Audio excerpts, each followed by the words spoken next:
Once he got here, he kidnapped a senator by the name of Joseph Magruder. Once after kidnapping him, he assassinated him and automatically took his place.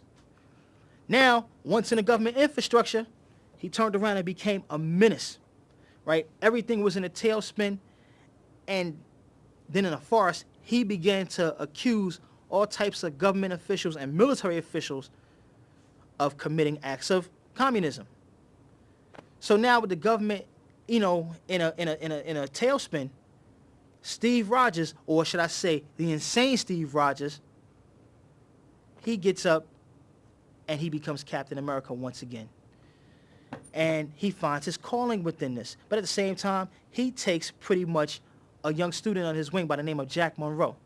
Jack Monroe becomes part of the super soldier procedure, goes into the super soldier procedure, and he becomes the next Bucky. So now we have a new Cap and a new Bucky on the scene, and the first thing they did, they was able to crack the mystery that the real Senator Magruder was kidnapped and he was killed. And that the one that's in the government infrastructure now, he is an imposter. They was able to chase him down. They unmasked him.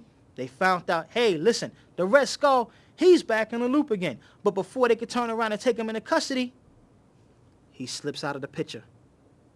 Heading to an Algeria stronghold, heading to a stronghold in Algeria, should I say. Once he gets there, he turns around and he takes an elite network of spies and saboteurs, and he puts them together with the vote of creating more communism. Now, as for Cap and Bucky, they continued to fight against crime and communism, but at the same time, they was trying to keep an open eye out for the possible capture of the Red Skull. Now, unfortunately for them at their genesis, when they went under the super soldier procedure, they went through the reverse engineering portions of it. Pretty much all they received was the serum. They was never exposed to that catalytic radiation. So pretty much the incident that broke out with Isaiah Bradley over a decade ago, now here it is, it's happening again because these guys went totally insane. But this time it's worse because it's not one person, it's two. And from there, in 55, the tirade began. These guys took to the streets. They started accusing any and everybody of being communist. If you spat on the ground, you was a communist. If you spoke your mind, you was a communist. If you didn't look right, you was a communist. This became an ever-growing problem. The government got a hold of it. In order to turn around and protect national security, they would be captured and they'd be placed in suspended animation, pending a cure. Now, in light of all this, for 10 years, the United States, or the world for that matter, would have no Captain America. As for Malik would pretty much continue to bask in the horror, and he would keep up the guise posing as the Red Skull.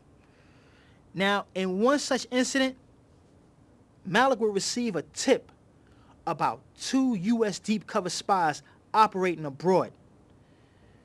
Now, this stirred up considerable interest as far as Malik was concerned. So much to a point is that he was able to dig deeper and find out that it was a man and a woman that were the spies. And that this man and woman, they were actually married. So he was able to turn around and get, put up more money to get even more information on them. Finding out that the man's name was Richard Parker and the woman's name was Mary Fitzpatrick Parker. When he got all he needed to know, he seen to it that these 2 spies were assassinated. They would leave behind a young orphan boy whose name is Peter Parker. Now, as for Malik, pretty much the horror went on. And as the horror went on, he began to distance himself from communist ideology.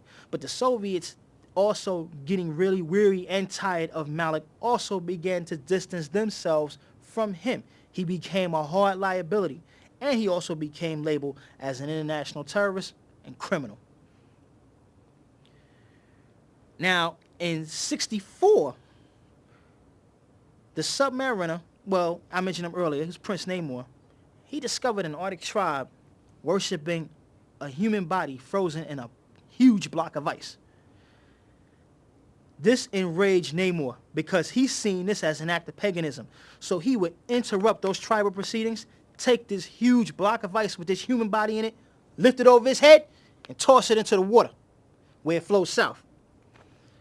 Now, as this body began to flow southward in towards what would be more warmer waters, the esophagus would eventually break and it would release the body that was within.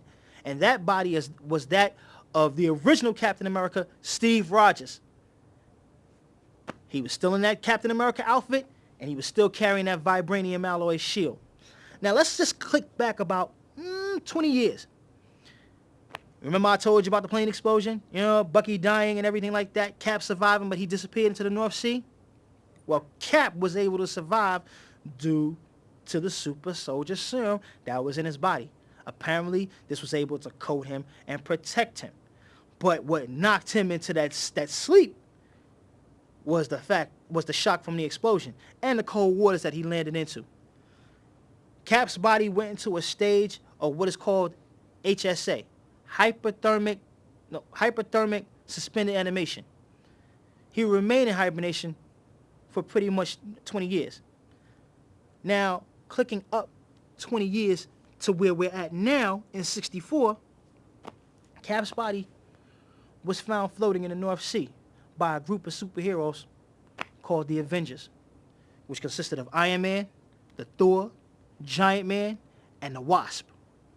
Now, Iron Man, who's a scientist and, pretty much a millionaire, Tony Stark, he was able to turn around and use that technology and revive Cap. And at the same time, he was able to take that same technology and bring his health back up to full speed.